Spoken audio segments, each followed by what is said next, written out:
merci d'être si fidèle et d'être au rendez-vous ce soir pour une conversation qui nous tient très à cœur à la galerie. C'est sur le tirage photographique. Depuis que Guillaume Jeunesse avait publié cet excellent livre, Le tirage à main nue, cela fait à peu près donc en 2020, depuis 2 ans, je dis à Guillaume, il serait bien que tu fasses une conversation à la galerie sur les tirages. Et voilà, on est arrivé. Ce soir, on fait une conversation autour d'un manifeste, le manifeste autour du tirage argentique et numérique, pour qu'il n'y ait pas d'échelle de valeur. Donc, deux mots, c'est pas possible sur Guillaume Jeunesse. Disons quelques mots, un grand paragraphe sur Guillaume. Donc, Guillaume a fondé le laboratoire professionnel La Chambre Noire en 1996, près des Métallos, dans le 11e arrondissement. Mais son parcours est très simple. Il faut dire, tu es tombé dans le tirage très jeune. Très jeune, adolescent, tu as une passion, le tirage photographique. Donc après des cours à l'école photographique de l'EFET, tu as fait tes classes avec Marc Bruat à partir de 86 et tu as travaillé pendant 5 ans donc dans Sillage. Sillage, pardon. Sillage, c'est un laboratoire qui était quai de la gare. Voilà. Et c'est avec lui que tu as appris à tirer. Tout à fait. Ensuite, en 91, tu rejoins Claude Nory pour créer le laboratoire photographique Contre-jour. Et ensuite... Qui était lié aux éditions. Oui, qui était lié aux éditions et à la galerie. Voilà. Voilà. Et en 96, tu décides de sauter. J'ai été licencié. Donc, voilà. Tu as été licencié, mais tu aurais pu être de nouveau salarié dans un laboratoire. Oui, mais tu décides de créer ta propre entreprise. Le laboratoire le lieu avait fermé, donc du coup, je n'avais pas de problème de clientèle pour reprendre. Voilà. Donc, tu crées donc la Chambre Noire. Et pour donner une idée de ce qu'était le laboratoire à ses tout débuts, c'est un laboratoire professionnel de tirage noir et blanc. Oui. Et ensuite, tu vas passer à la couleur avec l'arrivée du numérique. Ça sera plus tard, mais voilà. Disons tout de suite, 2 ans après, avec l'arrivée du numérique et des scanners. Oui. Et donc, aujourd'hui, la Chambre Noire, c'est 3 personnes.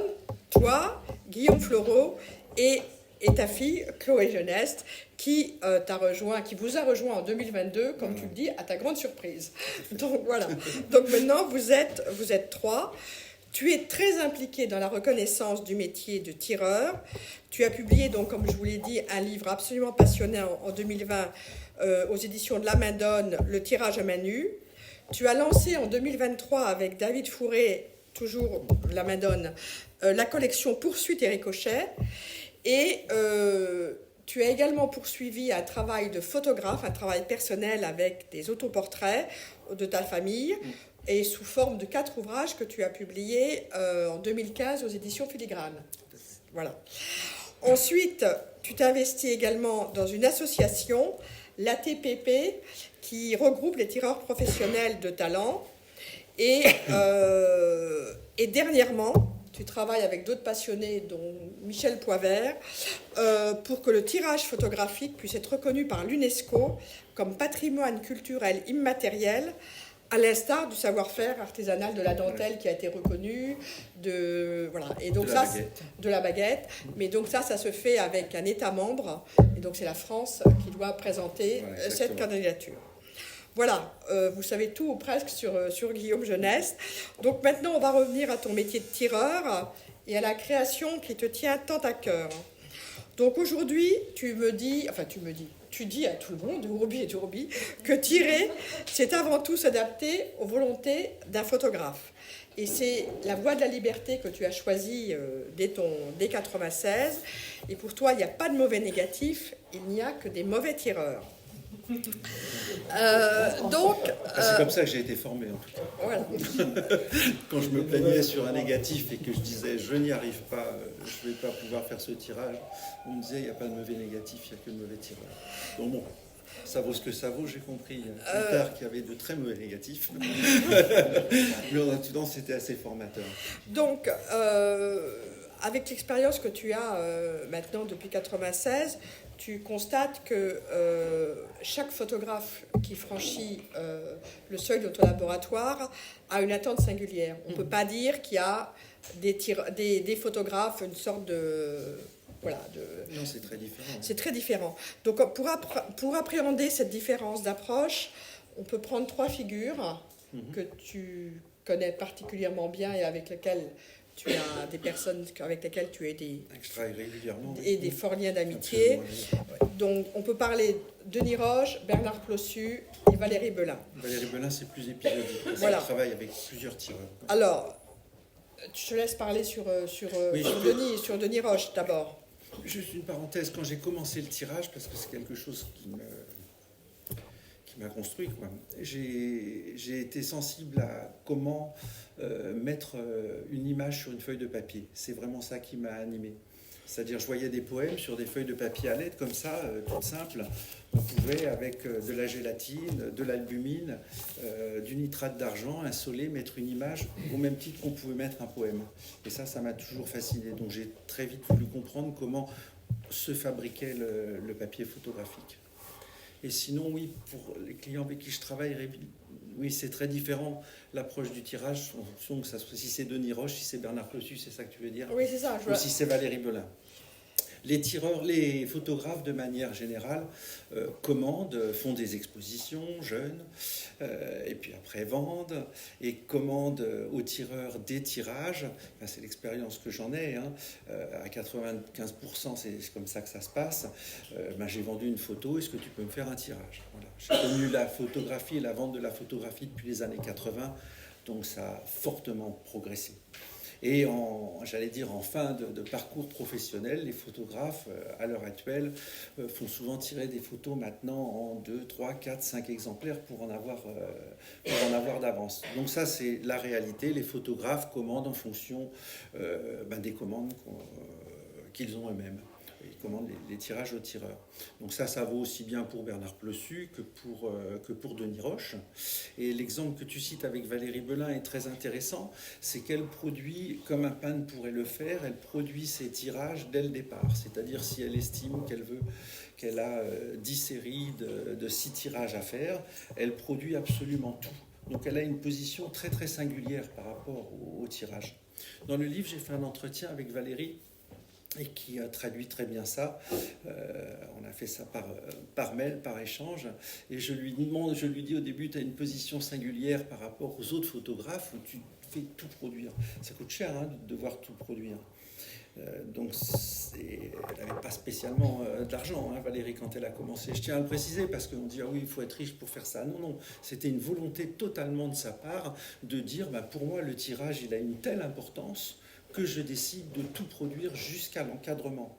Donc soit elle vend tout, soit elle en a de stocké, et quand il y a une exposition comme il y a eu par exemple à Beaubourg, c'est pour ça que vous voyez marqué en dessous, près de l'artiste ou tel collectionneur a donné la photographie. Mais pour elle, la photographie, c'est un acte de création complètement indissociable du travail au laboratoire, ce qui n'était pas le cas, par exemple, pour Denis Roche. Le tirage, il craignait que le tirage prenne le dessus avec le propos de l'acte photographique lui-même. Oui, mais c'est encore autre chose. C'est son rapport, lui, au tirage photographique. Je veux dire, en tant qu'objet, c'est pas pareil. Valérie, c'est en tant qu'objet qu'elle décide de tout produire. D'ailleurs, elle m'a dit dans l'entretien, elle m'a dit... une phrase qui est un peu rigolote, je ne l'ai pas reprise, elle dit « mais je ne sais pas pourquoi tu dis ça » parce qu'elle me dit « peut-être que les autres photographes n'apportent peut-être pas autant d'importance que ça au tirage ». C'est faux, tous les photographes apportent énormément d'importance au tirage. Mais elle a une position singulière dans le sens où elle produit tout de A à Z dès le départ, quoi. Denis Roche, oui, non, c'était autre chose. Denis, c'est que la photo, elle était au-dessus de l'objet, de la matérialité. C'était l'image aussi reproduite, le rapport qu'il avait avec l'édition, avec le livre. Il n'avait pas besoin de te venir. Il venait te voir au laboratoire? Oui. Il venait toujours voir, il était très respectueux, il n'y avait jamais de coursier entre nous, c'est plus que du respect, il n'envisageait pas la relation sans venir déposer les négatifs, sans venir chercher ses tirages. C'était toujours un moment très très agréable. Et qu'est-ce qu'il attendait par rapport à... Il attendait de ne pas être... J'ai lu ça, il ne me l'avait jamais dit, mais j'ai lu ça dans je sais plus, dans un livre. Il disait, avec un moutireur, on n'est jamais trahi. J'ai trouvé ça intéressant comme façon de dire. Il avait peur que le propos... Enfin, il avait peur. Je crois que je le rassurais là-dessus, dans le sens où je surinterprétais pas. Voilà. Il voulait pas que la photo... Pour lui, la photo, c'était la réalité, c'était une forme de vérité, et ça servait à rien d'accentuer un ciel, de dramatiser, ou de tirer trop doux, trop contraste. Et par rapport à Bernard Clossu, que tu connais depuis fin des années 90, pareil. Alors, il y a une autre approche. Début des années 90. Début des années 90. Ouais. Oui, il a une couleur particulière de tirage, Bernard. Des tirages assez doux qui sont tous dans les gris. Quand je l'ai connu, il avait quoi, 40, 45 ans. Donc, il y avait déjà pas mal de ces tirages que j'avais pu voir dans des expositions. Et comme tous les photographes qu'on rencontre et qui sont déjà installés, je me suis calé par rapport au tirage qu'avait fait Yvon Le Marlec, par exemple, avant. Il avait travaillé avec Philippe Salin et puis Yvon Le Marlec ensuite. Mais est-ce que tu penses qu'aujourd'hui, on peut dire qu'il y a encore des écoles de tirage au sens où Georges Fèvre, qui était un grand tireur du laboratoire de Pictot, en 78 disait un tirage d'une photographie, pour moi, un tirage d'une photographie est bon lorsqu'il restitue toutes les informations contenues dans l'image. Tu penses que ça a un sens aujourd'hui? Tu as vu une évolution? Mais bien sûr, même Jean-Claude Lemagny le disait dans les grands maîtres du tirage. Il disait ça très très bien. Je veux dire, le tirage, il vole en éclats, c'est la volonté de l'artiste avant tout, quoi. On ne peut pas dire qu'un bon tirage, c'est d'avoir bien restitué toutes les valeurs d'un négatif uniquement. Bien évidemment que non, quoi. On peut tirer beaucoup, soit très dur, soit très, très doux pour accompagner le style du photographe. Et comment ça se passe quand tu rencontres pour la première fois un photographe qui vient te voir au laboratoire qui n'a jamais tiré? Oui. Attends, juste pour les écoles de tirage, moi je viens de l'école du maquillage, hein. C'est-à-dire travailler avec les mains. J'ai vu des tireurs travailler avec des cartons, des objets et tout. Je me suis dit, c'est fou, ils ne font pas le même métier. Puis après, j'ai eu la chance de travailler avec Marc Bruat, qui dépend de l'école de Jules Steinmetz, de Pierre Gassman à Pictot. Et bon, c'était magique. Il maquillait entre les mains, il faisait 2-3 tirages, je le voyais l'aboutir. Je dis, bon, c'est ce métier-là que je veux faire. Je ne veux pas travailler avec des cartons, des machins, des trucs. On a des petits objets. Donc il y a des écoles, et il y a une autre école de tirage, c'est celle du ferricyanure, qu'utilisait beaucoup Jean Loussieff, Eugène Smith, tout ça, où on tire un tirage très dense et on rehausse tout, c'est proche de la peinture. Il y a des écoles comme ça de tirage qui ont existé. Bon, maintenant ça se termine. C'est un peu Salgado, ça? Oui, c'est totalement Salgado. Mais bon, là je... Non, mais on pense pas suivante. Salgado, il est reporter quand ça l'arrange et artiste quand ça l'arrange. Voilà, je dirais que ça. Des fois, on ne sait pas trop bien où il est finalement. Bon, tu ne penses pas que l'évolution du métier de tireur est également liée à l'évolution économique du statut de la photographie et du statut du photographe? Parce que l'arrivée des photographes dans les galeries d'art a complètement changé la donne.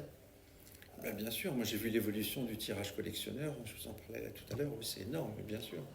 Mais qu'est-ce que tu faisais, par exemple, chez Marc Bruat, et que tu ne faisais plus, parce que c'était au moment encore, quand tu as commencé à travailler chez Marc Bruat en 86, c'est ça? Ouais.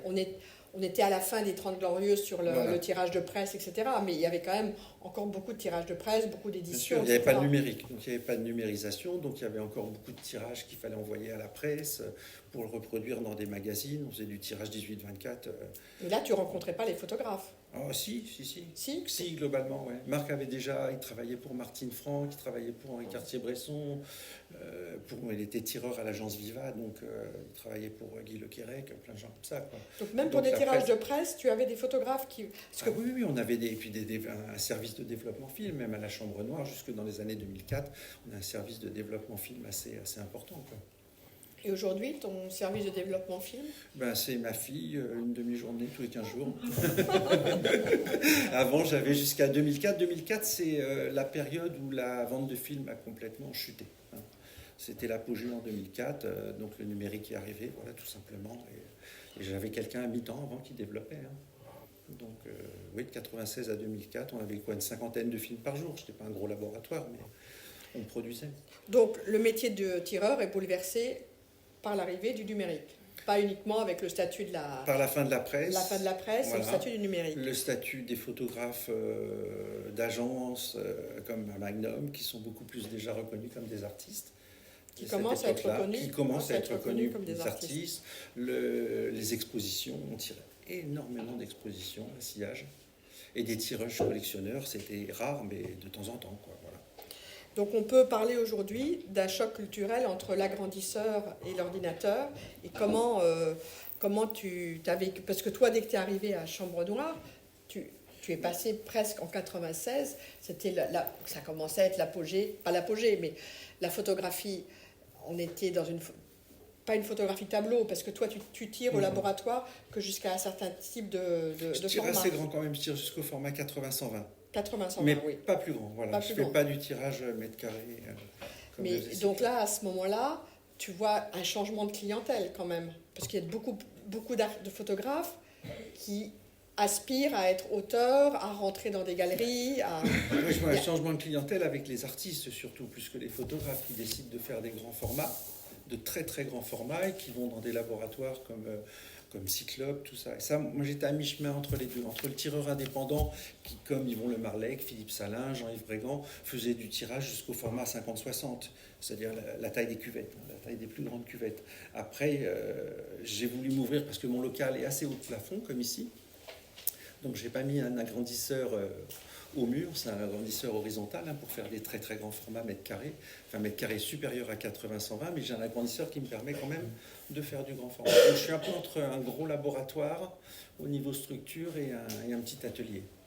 Donc j'ai pas vu cette clientèle en tout cas d'artistes comme Valérie Belin par exemple. Si elle fait pas de très grands, mais elle a fait quand même des très grands dans des... Au début, par exemple, là, voilà. la série qu'on expose là en ce moment, c'est sa première série en 1993. Et c'est vrai que c'est en cristal. Et c'est vrai que c'est papier mat et c'est ses plus grands formats. Oui. En 93, maintenant, quand on connaît son travail... Elle en fait des très très grands. Elle fait ça a doublé ou triplé, même si maintenant on a tendance à revenir sur des formats plus petits. Ce que j'ai vu, c'est surtout la progression de la vente des photos chez les photographes dits auteurs. Ça, j'ai vu ça progresser beaucoup. Chez Bernard Plessu, chez Sabine Vest, tout ça, tu le sais, ça c'est vraiment... Tu travailles avec, si tu avais fait une évolution de ta clientèle, tu travailles aujourd'hui avec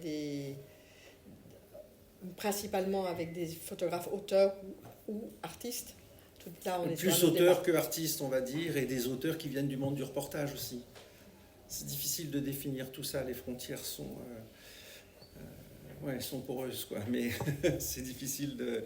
Il y a des photographes qui sont des photographes de reportage chez Magnum et qui sont devenus des artistes et qui sont aussi des photographes reporters. Il y a des gens comme Bernard Plessu qui, dès le début, eux, se sont affirmés comme photographes auteurs. Ils sont plus du côté de la littérature, un mélange entre littérature et photographie qui est très, très français, quoi. Comme chez Denis Roche, Pierre de Fenouil, toute cette photographie-là. Et en quoi alors, tu as commencé donc en 96 avec ton laboratoire, peu de temps après, avec l'arrivée du numérique, comment tu as décidé de passer au numérique, puisqu'il y a quand même un grand nombre de laboratoires qui ont fait un choix dès le départ, soit en argentique, soit en numérique, rarement les deux. Pourquoi est-ce que tu as... Surtout les petits laboratoires comme nous. Je travaillais à Contre-jour, donc à Contre-jour, maison d'édition en photographie connue. Je faisais beaucoup de tirages 18-24, 24-30, et je voyais mes tirages qui partaient chez l'imprimeur. Et je voyais 2 mois, 3 mois plus tard le livre arriver avec mes tirages reproduits. Et donc c'est ça qui m'a donné envie de me saisir du numérique avec la photogravure. C'est-à-dire d'accompagner plus le photographe dans la reproduction de ces images. Donc à l'époque, à Contre-jour et au début de la Chambre Noire, jusqu'à encore maintenant, mais beaucoup moins, on réalisait des tirages 18-24, ce que j'appelais des tirages d'édition. Il y avait à la fois le tirage de collection pour l'exposition, comme l'exposition n'allait jamais sans le livre. On a vécu ça pendant très très longtemps, même encore maintenant. Donc je faisais les tirages d'édition en en 18-24. Et j'étais très souvent déçu. Mais il y avait une frontière entre le monde, et il y a toujours, hein, mais quand même un peu moins, entre le monde de l'imprimerie et le monde du laboratoire. C'est-à-dire le négatif, il appartient au monde du laboratoire. Le tirage, le support finalisé, la diapositive, c'est le monde de l'imprimerie, c'est la photogravure. Et dans l'idéal, j'aurais souhaité avoir une imprimerie. Mais bon, avoir une imprimerie, ça nécessite des moyens très très importants. J'aurais aimé proposer toute la chaîne du développement film jusqu'à l'impression offset.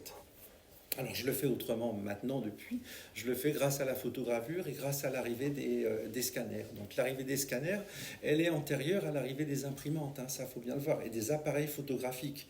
Les scanners, des scanners rotatifs qui valaient une fortune, que seuls des gros laboratoires pouvaient se payer, ou des imprimeurs n'entraient pas dans les laboratoires. 96, 97, 98 arrivent, Agfa, Epson, inonde le monde de scanners à plat et après très rapidement des scanners 24-36 pour le film. Donc là, formidable, quoi. Donc là, on était dans des prix entre 5 000 et 15 000 euros. Donc pour une entreprise, ça correspond à un investissement, mais c'était faisable. C'était plus des scanners rotatifs qui valaient des millions de francs. Donc là, à qualité égale, scanner à plat et scanner rotatif pour une impression dans un livre qui va jamais... hormis chez Salgado, on est un peu plus mégalo. On est dans des espaces 42 longs chez Taschen, ou 32 de haut. On est dans des espaces qui sont très très restreints. Donc la qualité était largement suffisante. Et après l'arrivée des scanners film, alors là ça a été absolument formidable avec l'Imacon, parce que ça nous permet d'interpréter une image d'après un négatif exactement comme je le fais à l'agrandisseur en analogique.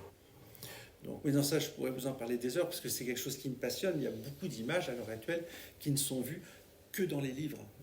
On ne s'en rend pas compte, mais Doisneau, Sabine Wess, le premier livre qu'ils font en tant qu'auteur, ils ont 50 ans. Maintenant, les gens, ils sortent des écoles de photographie. Ils ont 50 ans ? Oui. Ah non, Sabine, elle est plus tard. Peut-être même plus tard. En tout cas, Doisneau, oui. Le premier livre, c'est 50 ans. C'est à l'âge de 50 ans. Mais avant, ils ont publié des centaines, des milliers de photos dans des revues, quoi. Bien plus, finalement, que les photographes actuels qui décident et qui ont un projet, qui font une exposition et qui font un livre. Et beaucoup d'images, à l'heure actuelle, ne se verront que dans les livres. Elles ne seront même jamais exposées. Donc, accompagner cette photographie-là, accompagner ces photographes m'intéresse. Et du coup, moi, je me sens tout autant tireur derrière mon ordinateur que derrière mon agrandisseur, à faire du tirage 18-24 ou à travailler un négatif. Là, on fait pas mal de livres avec la Fondation Henri Cartier-Bresson d'après des négatifs.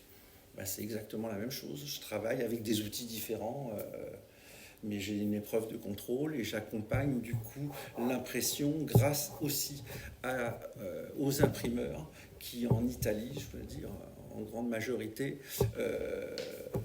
ont donné de l'importance aux livres photographiques. Vous avez EBS à Vérone qui imprime à peu près l'équivalent de la moitié des livres de photos en Europe à l'heure actuelle. Et ils ont un réel savoir-faire au niveau de l'impression. Donc si vous avez une bonne photogravure, c'est, le mot maintenant est galvaudé, hein, c'est compliqué, mais c'est l'interprétation d'une image dans une unité.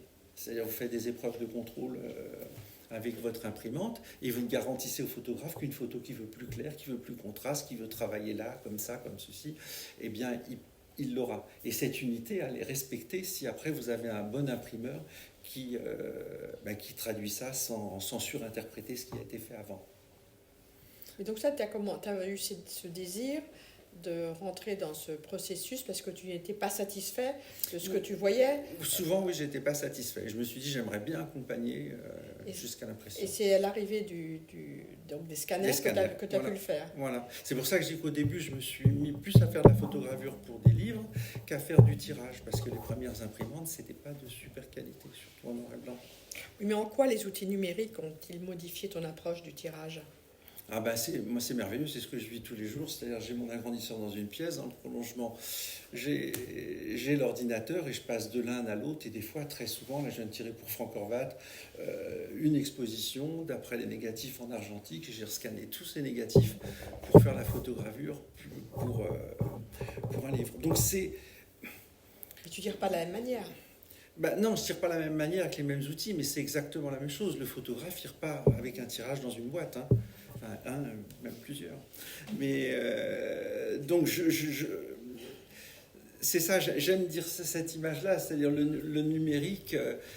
À un moment donné, j'avais 40 ans dans les années 2000 et c'est comme si on m'avait dit ben, tu vas maintenant faire exactement le même métier, mais au lieu que ça soit tes mains qui maquillent sous l'agrandisseur, ça va être une palette graphique.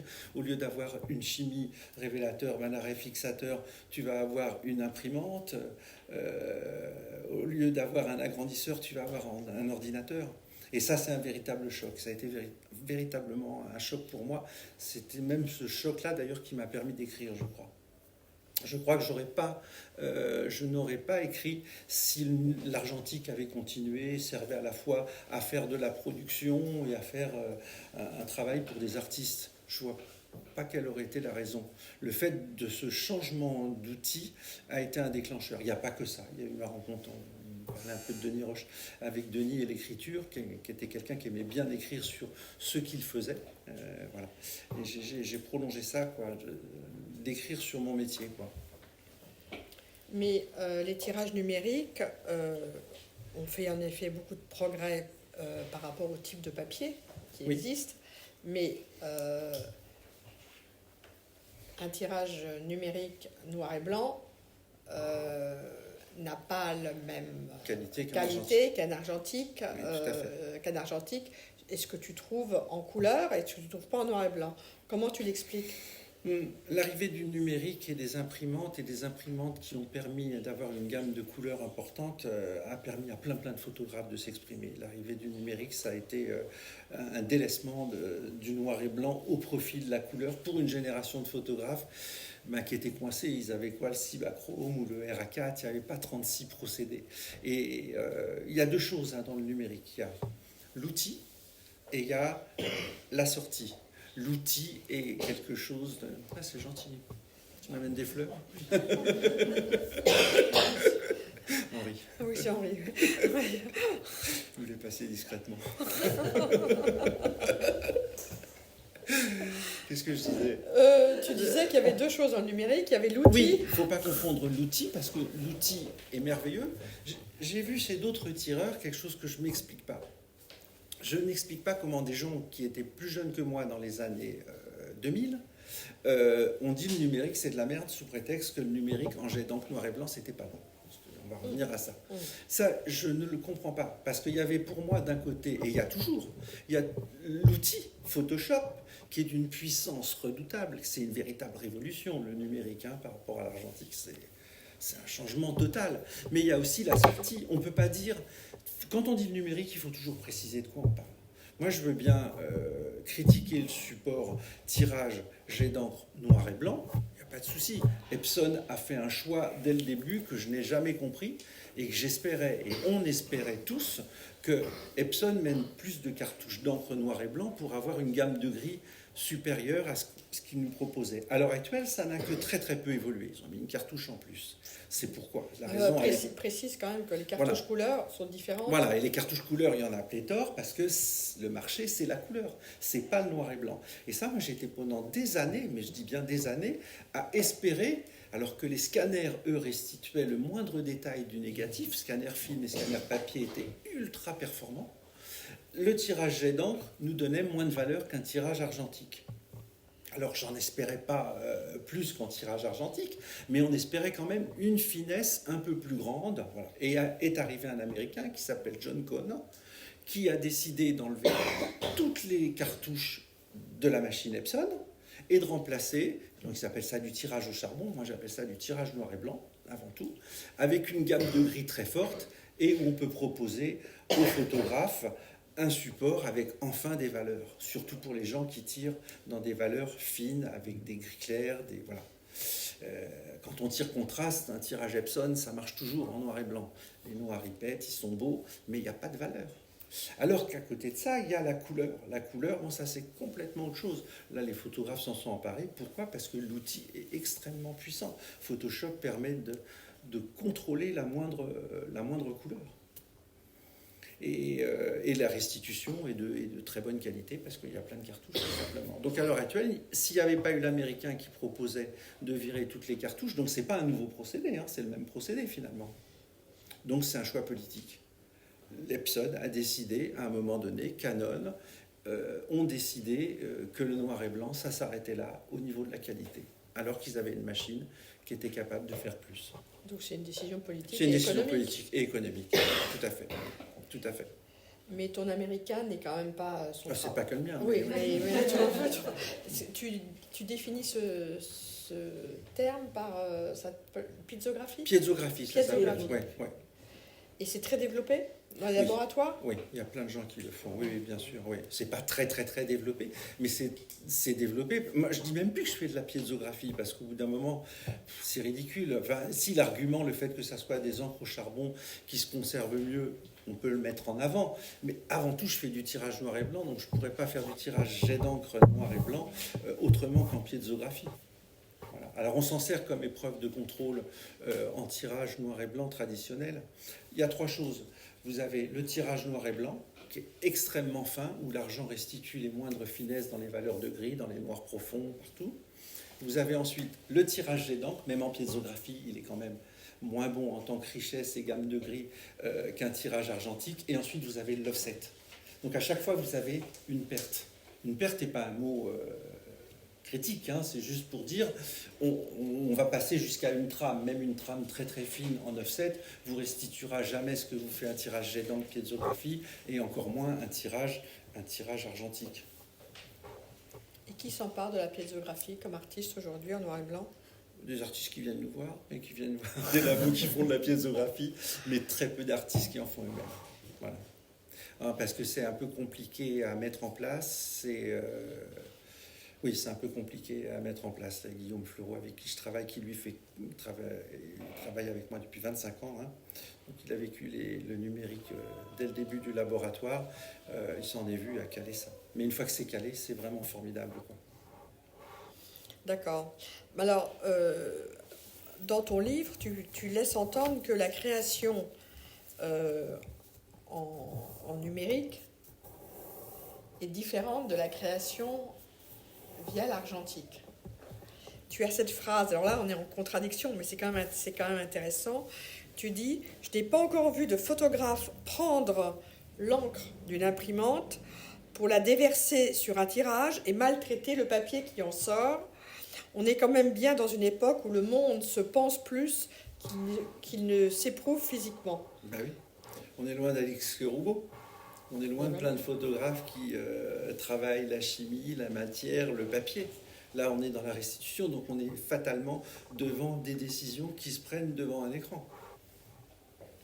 Donc là, c'est quand même un jugement de valeur que tu portes sur le... Non, jugement de valeur, non, c'est un fait.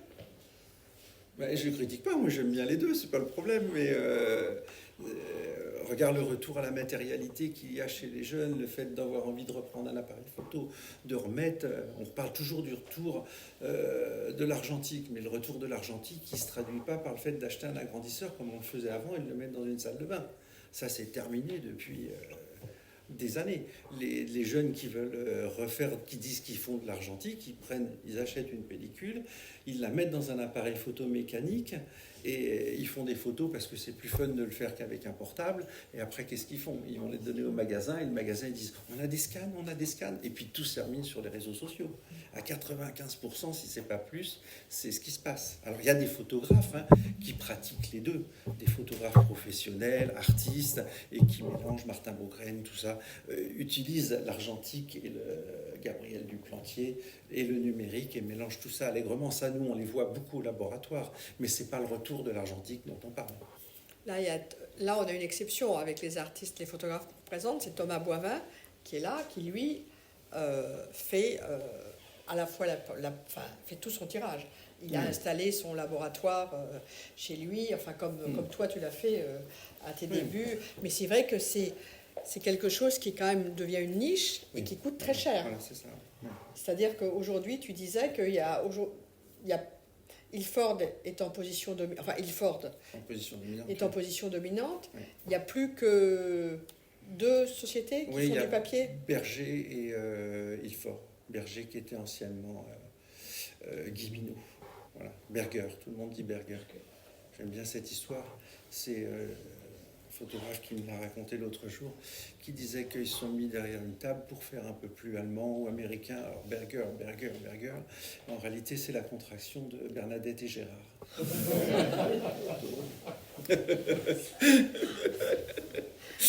Mais il continue à faire des papiers. Oui, des très bons papiers en plus. Oui, tout à fait. Mais des papiers donc argentiques, et il y a Argentique. un marché. Ah oui, oui, complètement. Ah non, et puis depuis un bon moment, hein.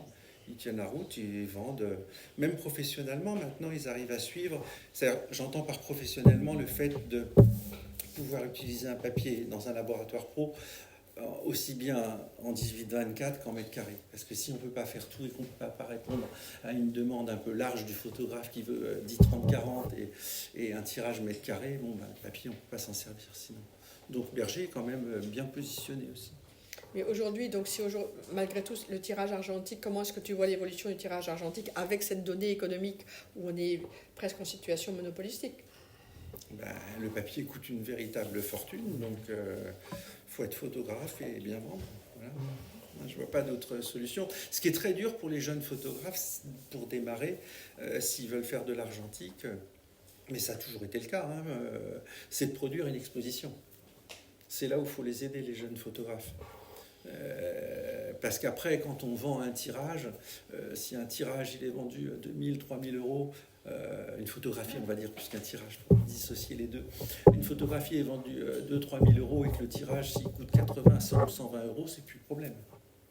Donc moi, c'est pour ça que les photographes, plus ils vieillissent, ça a des avantages de vieillir, plus ils vendent, et donc plus ils font tirer. Des fois, une photographie qui revient souvent, Bernard Plossu, des fois, ils m'en demandent 3 ou 4 d'avance. Voilà, Sabine aussi, elle m'en demandait très souvent pas mal d'avance, quoi. Mais Sabine, c'était vu aussi son âge. Ben oui, mais c'est aussi son âge, Bernard ou d'autres, c'est-à-dire plus ils avancent en âge, les photographes, plus ils vendent. Ce qu'un peintre ne peut pas faire, hormis de faire des lithographies, il peut pas. S'il n'a pas peint et s'il a vendu ses peintures, c'est fini. Tandis qu'un photographe, ça c'est quand même bien l'avantage. Il peut gagner sa vie bien mieux en fin de parcours qu'en début. Et oui, donc pour les laboratoires, oui, ceux qui ne vendent pas, bien évidemment, oui. Mais moi je vois ceux qui vendent, oui, les autres sinon ils sont confrontés à la production. D'où ce cas très particulier encore de Valérie Belin. Vraiment, ça je vous invite à voir comment elle réfléchit, comment elle pense la photographie. Le fait de tout produire dès le début, c'est très très très très rare. Et c'est lié aussi à une mésaventure qu'elle a connue comme tous les photographes qui sont en galerie. Non, je crois qu'au début, enfin faudrait lui demander à elle, mais oui. Je pense que c'est une volonté de départ totale. Hein. Après, au début, c'était difficile pour elle de se payer tous ses tirages. Elle se faisait aider par sa galerie, je crois, des choses comme ça, financièrement. Puis après, bon, il y a l'évolution, le changement de galerie, tout ça. Mais c'est une volonté de départ de tout produire. J'ai vu ça chez aucun autre photographe. Peut-être indépendant, oui. Puis au départ, par exemple, quand on voit ces tirages, le tout début, c'est des éditions à 5 exemplaires. Oui. Après, il y a eu des éditions par moment un peu plus élevées. Puis maintenant, on revient sur une tendance où on veut diminuer le nombre d'éditions, puisque ce qui revient fréquemment chez les acquéreurs ou les collectionneurs, comme on veut, c'est de dire ce qu'on reproche aux médiums photographiques, c'est qu'ils soient reproductibles, ce qui est quand même un non-sens, mais d'où la mode aujourd'hui du tirage unique, mais qui est liée à cette volonté, j'allais dire, du marché, parce que par définition... le médium photographique est quelque chose de reproductible. Mais l'engouement, il passe par-dessus tout. Tu le vois bien chez Gilbert Garcin, par exemple.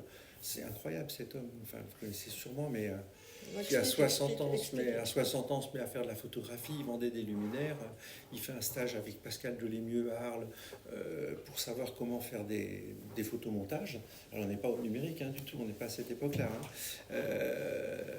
Il fait ses photomontages, il fait des scènes absolument merveilleuses avec des titres fabuleux, et il y a un engouement dans le monde entier. Il vend, je sais pas, c'est une exception. C'est une exception, c'est une exception.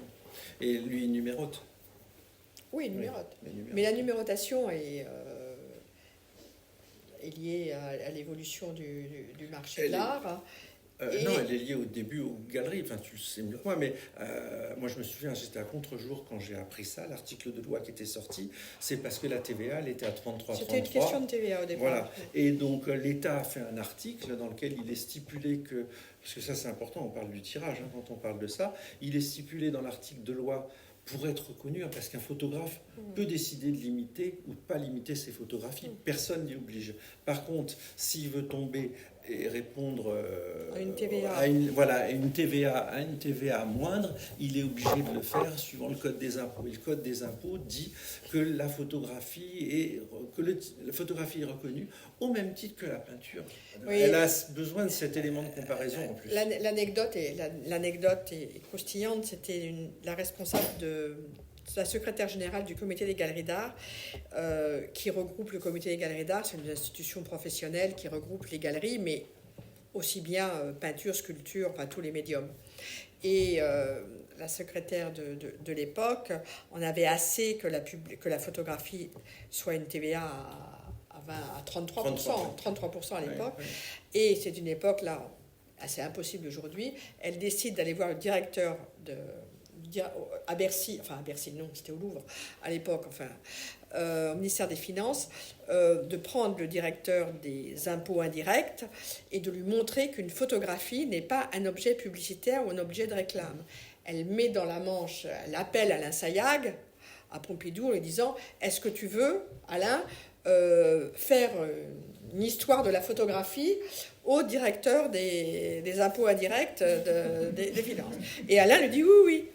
Et donc, à l'époque, c'est cet homme, je n'ai plus son nom en tête, qui déambule à Beaubourg à la photographie avec Sayag, et Sayag lui explique que voilà, ça c'est une œuvre d'art au même titre qu'une peinture, une sculpture, et que pourquoi avoir une TVA à 30 et pourquoi pas avoir la même TVA. Et en revenant aux finances, il décide de faire ce changement de TVA, et c'est là qu'il y a quelque chose de complètement subjectif, puisqu'on a décidé que une œuvre originale, alors là c'est tout le débat, pour une photographie doit être tirée à 30 exemplaires pour pouvoir bénéficier, tout format confondu, épreuve d'artiste comprise. Voilà. Bon. Pour bénéficier d'une TVA à 500. Donc, alors on parle du mot original, mais c'est là où il y a une ambiguïté totale, parce que je ne vois pas en quoi le tirage de Sabine Weiss, qui n'était pas numéroté, parce que la numérotation dans les années 50 n'existait pas, ne serait pas un original par rapport à quelqu'un qui tire. Et aujourd'hui, il y a enfin pas un consensus, il y a encore une discussion au musée d'Orsay, puisque à Orsay, ils ont des tirages qui ne sont pas numérotés, bien entendu. Et donc, il y a une sorte donc, de vide juridique où une photographie du 19e peut quand même être considérée comme un tirage original et bénéficier d'une TVA à taux réduit plutôt qu'une TVA... Mais nous, en France, on est extrêmement privilégiés et, voilà, par rapport aux autres pays européens et dans le monde, où on a une TVA désormais à 5,5% depuis le 1er janvier. Là, je reviens de Bruxelles, en Belgique, c'est une TVA à 21%. Donc, en Allemagne, en Suisse, c'est une TVA pareil, 20%. En Allemagne, pareil. Donc, pour la photographie, jusqu'à présent, il faut être très prudent puisque les choses peuvent évoluer d'un point de vue fiscal et aussi à l'Assemblée nationale au niveau de la loi. La France bénéficie d'un avantage non négligeable pour l'achat d'une photographie. Mais c'est vrai que le terme original, voilà, est très ambigu. C'est avant tout c'est une question fiscale. C'est pas une question d'un tirage original ou pas. Voilà, le mot vintage, voilà. Ouais.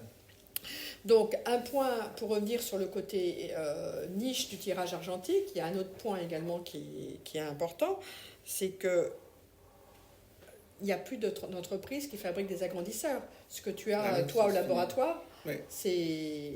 des agrandisseurs anciens, et puis c'est surtout, il y a des têtes multigrades, tout ça qui utilisent de l'électronique, donc voilà. Bon, j'en ai acheté pas mal d'avance pour ma fille, où ça se fait réparer, mais ça va être compliqué, c'est sûr, dans les années à venir. Ouais.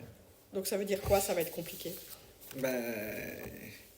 qui va suivre quoi, au niveau de la fabrication du papier, parce que moi, j'ai pas les chiffres, je sais pas, je vois bien quelques labos qui achètent et je vois bien ce qu'ils font. Ils font comme moi du tirage pour des collectionneurs, mais on n'est pas non plus extrêmement nombreux. Mais comme le marché d'Ilford, il est mondial, j'arrive pas à, j'arrive pas à savoir exactement qu'est-ce qui sort sur ces papiers-là, tu vois, en argentique. J'imagine que c'est que les choses comme je fais moi, mais peut-être pas, je ne sais pas. Et les agrandisseurs, pareil. Et les agrandisseurs, non, c'est fini depuis très très très longtemps. Mais les agrandisseurs, c'est très mécanique, donc ça se bricole toujours, il n'y a pas de souci. C'est plutôt les têtes, ce qu'on appelle les têtes multigrades, qui vont poser problème. Parce que les papiers sont à contraste variable depuis un bon moment. Donc une feuille de papier avec des filtres pour les contrastes. Et donc, comment tu vois l'évolution? Je me retourne vers Chloé. L'évolution d'un laboratoire comme le tien, qui est une petite structure, oui. avec une clientèle très captive, Oui. Et très fidèle. Ben, comment je le vois avec l'installation du numérique, mais bon, comme ça, je le fais depuis toujours, voilà, c'est très bien. J'ai pas de conflit au laboratoire avec les photographes. Et puis les mêmes photographes, tu vois, Sabine Vest, quand elle est venue, j'ai fait des tirages collectionneurs, des tirages pour ses expositions, et en même temps la photogravure pour ses livres. Donc je faisais du numérique, de l'argentique. Donc je le conçois pas autrement que de mêler les deux, ça c'est sûr. Je le vois bien évidemment par la formation. Et ce qui était important pour moi, c'est la formation de ce qu'est un négatif. Alors ça, avec Guillaume Fleureau, qui travaille depuis 25 ans, c'est fait depuis très longtemps. Mais avec ma fille, depuis 3 ans, c'est ça. C'est-à-dire, elle tire en argentique, en numérique. C'est-à-dire que quand elle travaille des photos de Cartier-Bresson d'après des négatifs, ou qu'elle reproduit des tirages de Bernard Descamps pour une publication dans un livre, c'est toujours avec un regard de tireuse argentique, quelque part. Et la connaissance et cette perte-là, elle va s'accélérer avec le temps qui passe, avec les tireurs qui vont disparaître. Et ça, je suis content qu'au laboratoire, il y ait cette connaissance d'un négatif. Comment interpréter un négatif? Un négatif, c'est pas un fichier numérique. Ça se travaille pas pareil. La montée des valeurs ne se fait pas de la même manière. Il y a toute une histoire culturelle derrière le tirage. Qu'est-ce que ça veut dire, la montée des valeurs? La montée des valeurs, c'est la montée des densités. Qu'est-ce que c'est une surexposition? Tu vois, un négatif qui est surexposé, c'est bête à dire, mais il est très, très, très, très, très foncé. Tu le regardes sur la table lumineuse, un fichier qui est surexposé, il est très clair. Voilà, mais tu n'auras pas une notion de quantité dedans. En argentique, il y a pas si ce n'est une épaisseur, mais en tout cas une telle densité, une telle écart de densité qu'il faut apprendre à lire un négatif pour savoir comment le travailler. On ne travaille pas une plaque de verre de la même manière qu'un négatif 24-36, où c'était fait pour tirer bien souvent par contact que par agrandisseur. Donc ça, cette transmission-là, il y a un moment donné, je me suis posé la question pour le laboratoire avec l'engouement et le retour des procédés dits anciens, alternatifs. Bon, il y a plein de mots. Si je proposais pas ça aux photographes, si même pour Chloé et pour Guillaume Fleureau, ça n'allait pas être quelque chose qu'on devait mettre en place dès maintenant.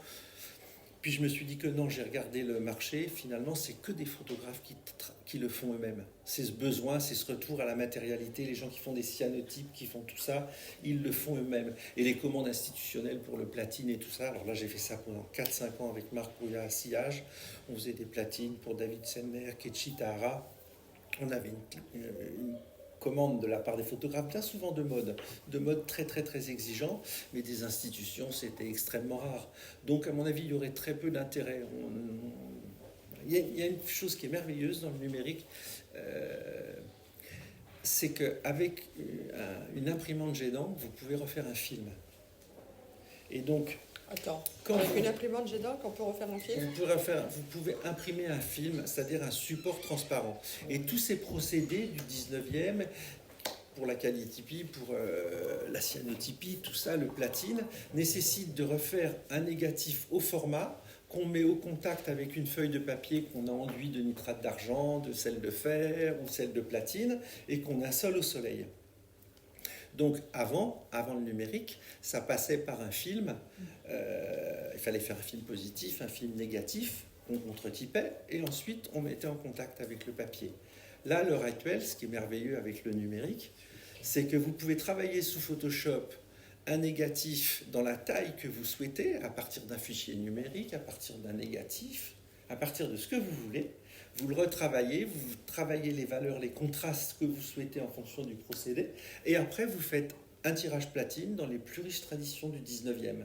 Et entre les deux, il y aura cet intermédiaire qui ne se voit pas, mais qui fait la photographie dans ses bonnes valeurs, qui sera le procédé le plus moderne qui existe. C'est fabuleux le mélange des deux, l'argentique et le numérique. Rien que pour ça, je trouve qu'il n'y a rien à dire sur le numérique ni sur l'argentique, si c'est bien ou pas bien. C'est juste tellement complémentaire que... Donc c'est vraiment l'hybridité qui est le maître mot de l'évolution du médium photographique aujourd'hui. Ouais. Et il y a plein de photographes qui viennent nous voir, qui continuent à travailler en film couleur, argentique, parce qu'ils aiment la matérialité, et qui ensuite vont le faire scanner et faire du tirage jet d'encre. Parce que le tirage jet d'encre, moi personnellement, je n'ai pas de jugement de valeur, il y a 2 très bons tireurs qui travaillent à l'heure actuelle, d'après... Il y a Fred Jourda à Picto et Diamantino qui font encore du tirage argentique RA4. Je conçois tout à fait qu'on continue, parce qu'il y a des photographes qui veulent toujours continuer avec le procédé qu'ils ont utilisé, qui ne voient pas la nécessité d'en changer.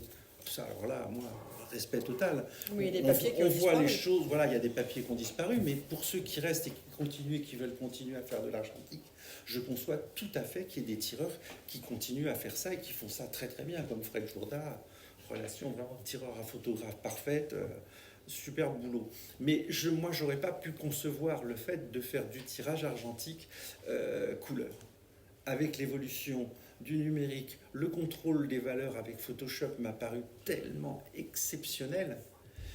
Et c'est toujours aussi merveilleux. Là, il y a Annabelle Duarte qui est au fond de la salle, avec qui mon collègue Guillaume Fleureau travaille sur des reproductions de peintures, de dessins et tout. Il y a un tel contrôle des valeurs que je trouve ça dommage. On n'a pas cette qualité-là en argentique. Donc ça permet d'avoir des scans de très très bonne qualité, des impressions derrière de très bonne qualité. Et qui dit scan aussi dit des impressions offset de très très bonne qualité derrière. Donc moi, j'ai jamais pensé vendre du tirage RA4 ou du tirage Cibachrome quand il y avait encore du Cibachrome. Voilà. Ah, le Cibachrome, là, tu... Oui, non, mais c'est pas un jugement de valeur, mais je veux dire par là que c'est des niches pour certains photographes qui continuent. Bernard Plossu fait du tirage fresson et il continue à faire du tirage fresson parce que c'est... Pour lui, la photographie en couleur passe par ce procédé-là. Regarde là, le dye transfert qui est là. Oui. C'est aussi quelque chose qui est un fabuleux, procédé qui n'existe plus, oui, bien sûr. et qui est absolument, oui, mais on était dans la question, le devenir. Oui, le devenir se réapproprier ces choses-là, si tu veux, ça serait vraiment des niches. Oui, bien sûr. Et bon, déjà, j'ai choisi depuis l'âge de 18-19 ans, quand j'ai commencé à travailler que pour une clientèle de photographes, artistes, photographes, auteurs, voilà. Je voulais pas travailler et faire de la production. J'en ai fait, bien sûr, mais je voulais travailler, si c'était pour des photographes de mode, que ce soit des très bons photographes de mode. Mais ça, c'était vraiment un choix délibéré de ta part. Complètement. Moi, justement, j'étais à côté, le laboratoire, là, il est à côté de Daylight, il est à côté d'un gros studio de mode, ils amenaient les films par centaines, j'ai refusé dès le début.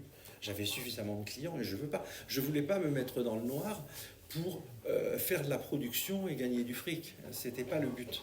Le but, c'est de travailler pour des gens qui ont quelque chose à dire. Il y a des gens qui viennent au labo, voilà, je peux travailler pour Cartier-Bresson, Bernard Plossu. Il y a des gens qui, à Noël, viennent et se payent un beau tirage et la porte, elle est grande ouverte. Oui, tu acceptes. Ah, mais bien évidemment, parce qu'à partir du moment, le gars qui vient et qui veut se payer un beau tirage, je trouve ça merveilleux.